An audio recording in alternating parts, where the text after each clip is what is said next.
बंदो प्रथम महीश्वर चरना, मोह जनित संशय सब हरना। सुजन समाज सकल गुण खानी, करऊं प्रणाम सप्रेम सुहानी। पहले पृथ्वी के देवता ब्राह्मणों के चरणों की वंदना करता हूँ, जो अज्ञान से उत्पन्न सब संदेहों को हरने वाले हैं। फिर सब गुणों की खान संत समाज को प्रेम सहित सुंदर वाणी से प्रणाम करता हूँ। साधु चरित शुभ चरित कपासु, निरस विशद गुणमय फल जासु। जो सहे दुख पर छिद्र दुरावा, वंदनीय जेहि जग जस पावा। संतों का चरित्र कपास के चरित्र यानी जीवन के समान शुभ है, जिसका फल नीरस विशद और गुणमय होता है। कपास की डोंडी नीरस होती है, संत चरित्र में भी विषय आसक्ति नहीं है, इससे वह भी नीरस है। कपास उज्जवल होता है, संत का हृदय भी अज्ञान और पाप रूपी अंधकार से रहित होता है, इसलिए वह विशद है। और कपास में गुण तंतु होते हैं, इसी प्रकार संत का चरित्र भी सद्गुणों का भंडार होता है, इसलिए वह गुणमय है। जैसे कपास का धागा सुई के किए हुए छेद को अपना तन देकर ढक देता है, अथवा कपास जैसे रोढ़े जाने, काटे जाने और बुने जाने का कष्ट सहकर भी वस्त्र के रूप में परिणत होकर दूसरों के गोपनीय स्थानों को ढकता है, उसी प्रकार संत स्वयं दुख सहकर दूसरों के छिद्रों दोषों को ढकता है, जिसके कारण उसने जगत में वंदनीय यश प्राप्त किया है। मुद मंगलमय संत समाजो, जो जग जंगम तीरथ राजो। राम भक्ति सजहे सुर सरिधारा, सरसई ब्रह्म विचार प्रचारा। संतों का समाज आनंद और कल्याणमय है, जो जगत में चलता फिरता तीर्थराज प्रयाग है। जहाँ उस संत समाज रूपी प्रयागराज में राम भक्ति रूपी गंगा जी की धारा है और ब्रह्म विचार का प्रचार सरस्वती जी हैं। विधि निषेधमय कलिमल हरनी, करम कथा रविनंदनी भरनी। हरिहर कथा विराजत वेनी, सुनत शकल मुद मंगल देनी। विधि और निषेध, यह करो और यह ना करो रूपी कर्मों की कथा कलयुग के पापों को हरने वाली सूर्य तनया यमुना जी हैं, और भगवान विष्णु और शंकर जी की कथाएं त्रिवेणी रूप से सुशोभित हैं, जो सुनते ही सब आनंद और कल्याणों को देने वाली हैं। वटु विश्वास अचल निज धर्मा, तीर्थ राज समाज सुकर्मा। शबहि सुलभ शब दिन शब देशा, सेवत सादर शमन कलेशा। उस संत समाज रूपी प्रयाग में अपने धर्म में जो अटल विश्वास है, वह अक्षय वट है, और शुभ कर्म ही उस तीर्थराज का समाज परिकर है। वह संत समाज रूपी प्रयागराज सब देशों में सब समय सभी को सहज ही में प्राप्त हो सकता है, और आदर पूर्वक सेवन करने से क्लेशों को नष्ट करने वाला है। अकथ्य अलौकिक तीर्थ राव, देई सद्य फल प्रगट प्रभाव। वह तीर्थराज अलौकिक और अकथनीय है एवं तत्काल फल देने वाला है, उसका प्रभाव प्रत्यक्ष है। सुनि समुझहि जन मुदित मन, मंजहि अति अनुराग।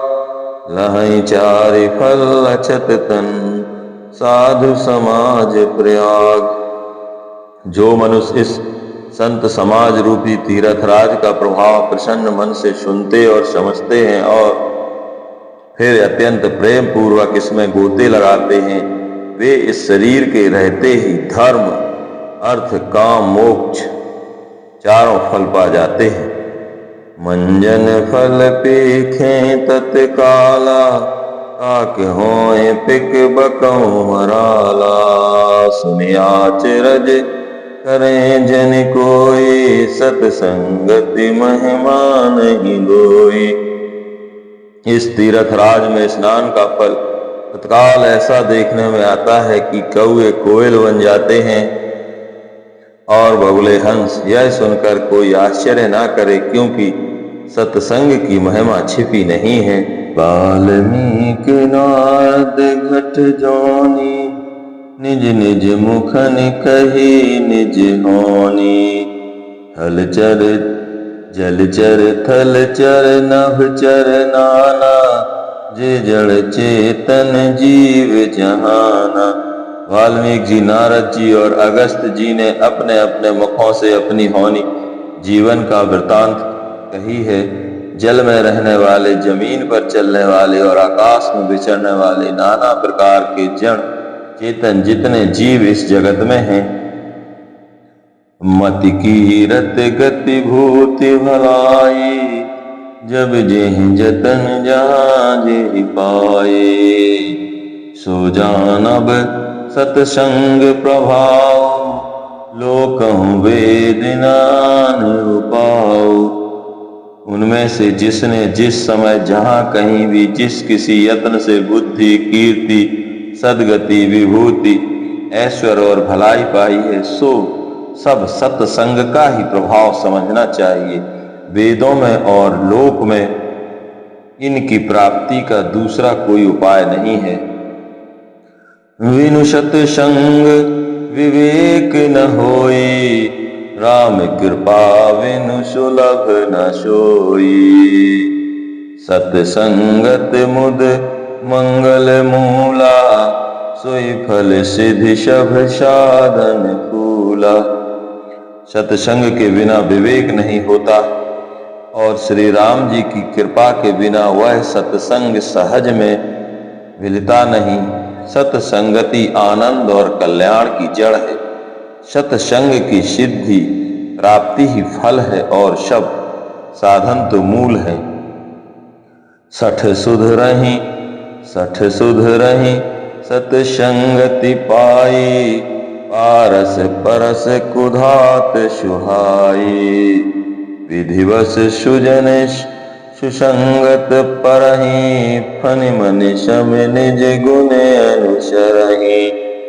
दुष्ट भी सत्संगति पाकर सुधर जाते हैं, जैसे पारस के स्पर्श से लोहा सुहावना हो जाता है, सुंदर सोना बन जाता है। किंतु देवयोग से यदि कभी सज्जन कुसंगति में पड़ जाते हैं, तो वे वहां भी सांप की मणि के समान अपने गुणों का ही अनुसरण करते हैं। अर्थात जिस प्रकार सांप का संसर्ग पाकर भी मणि उसके विष को ग्रहण नहीं करती तथा अपने सहज गुण प्रकाश को नहीं छोड़ती, उसी प्रकार साधु पुरुष दुष्टों के संग में रहकर भी दूसरों को प्रकाश ही देते हैं। दुष्टों का उन पर कोई प्रभाव नहीं पड़ता।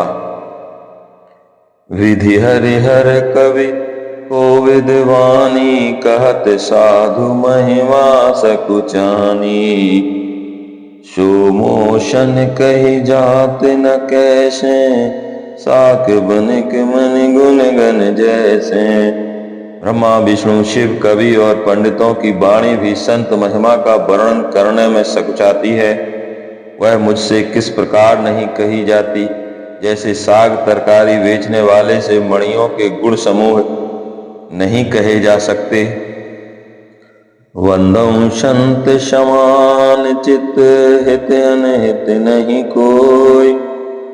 अंजलि गत शुभ सुमन जिम, शम सुगंध कर गोई। मैं संतों को प्रणाम करता हूँ जिनके चित्त में क्षमता है, जिनका ना कोई मित्र है और ना शत्रु। जैसे अंजलि में रखे हुए सुंदर फूल, जिस हाथ से फूलों को तोड़ा और जिसने उनको रखा, उन दोनों ही हाथों को समान रूप से सुगंधित करते हैं, वैसे ही संत शत्रु और मित्र दोनों का ही समान रूप से कल्याण करते हैं। संत सरल चित जगत हित जान शुभाव शनेव, वाल विनय सुनि कर कृपा राम चरण रति देव। संत सरल हृदय और जगत के हितकारी होते हैं। उनके ऐसे स्वभाव और स्नेह को जानकर मैं विनय करता हूँ, मेरी इस बाल विनय को सुनकर कृपा करके श्री राम जी के चरणों में मुझे प्रीति दें।